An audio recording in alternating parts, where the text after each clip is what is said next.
అంటే పాస్టర్ అజయ్ బాబు అని చెప్పేసి ఒక వ్యక్తి ఉన్నాడు, అందరికీ తెలిసిందే. ఈ మధ్యలో పూర్తిగా వాడికి నచ్చినట్లుగా, వాడికి వచ్చినట్లుగా, ఏంటి వాడికి నచ్చినట్లుగా, వాడికి వచ్చినట్లుగా, తనకు తెలిసినట్లుగా బాగేస్తున్నాడు. ఒక కుక్కన్న నయం ఉంటుంది.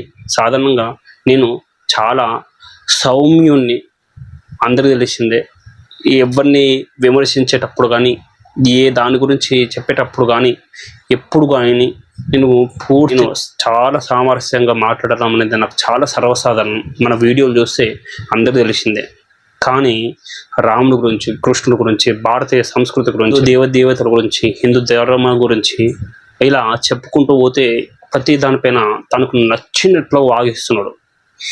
ఈ కురువింద గింజకు తనకు కింద ఉన్నట్టు నలుపు తెలియదు కానీ, నిజం ఈ కురువింద గింజకు, ఈ అజయ్ బాబు అని చెప్పేసి గురువింద గింజకు తన కింద ఉన్న నలుపు తెలియదు కానీ, మణిపూర్లో అల్లర్లు జరిగినప్పుడు మన క్రిస్టియన్స్ చాలా కష్టాలు పడుతున్నారు. అక్కడ వాళ్ళకి సహాయం చేద్దామని చెప్పేసి ఇలా సంపాదించుకున్నాడు డొనేషన్స్ రూపంలో. అలాగే ఇది ఎలక్షన్స్ నిలబడుతున్నాను, చేస్తాను, ఎమ్మెల్యేగా పోటీ చేస్తాను, మనం నేను గెలిస్తే క్రిస్టియన్స్కి వాయిస్ అవుతాను అని చెప్పేసి లక్షలు సంపాదించుకున్నాడు. ఎవరికో టోపీ పెట్టి భూములు కబ్జా చేసుకున్నాడు అని చెప్పేసి కూడా ఇతని పైన ఇది ఉన్నది. అయినా కానీ వీడికి ఏం పట్టదు. ఎందుకంటే వాడికి కడుపు నిండాలా, ఎందుకంటే వాడికి కంటి నిండా నిద్ర రావాలా, ఎందుకంటే వాడికి రేపటి గురించి భయం లేకుండా ఉండాలా. భయం లేకుండా ఉండాలి. స్పష్టంగా ఈజీగా ఉండేటువంటి పని ఏంటి అంటే పాస్టర్కి ఇది. అలాగే హిందూ దేవతల పైన బాగడం, ఎందుకంటే హిందువులు చాతగాని వాళ్ళు పర్ఫెక్ట్గా కూడా తెలుసు. ఇక అందుకే హిందువుల గురించి, హిందూ దేవతల గురించి బాగుతున్నాడు. వాడు వాగేటువంటి విషయాలు చూసుకుంటూ వాడి భరతం పట్టుకుందాం, చాలా స్ట్రాంగ్గా కౌంటర్ ఇద్దాం.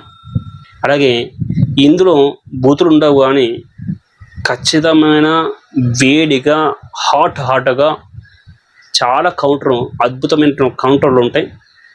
వాడికి ఎట్లా ఇస్తే అట్లా చెప్తా, చూద్దాం. ఇప్పుడు శ్రీకృష్ణుడు ఎలా చనిపోయాడు అన్నప్పుడు ఒక బోయేవాడు బాణం వేసినప్పుడు ఆ బొటన వేరకు అరికాల్లో ఉండే కంటికి ఆ బాణం తగిలి శ్రీకృష్ణుడు చనిపోయాడు, అక్కడతో అవతారం ముగించబడింది అని అంటారు.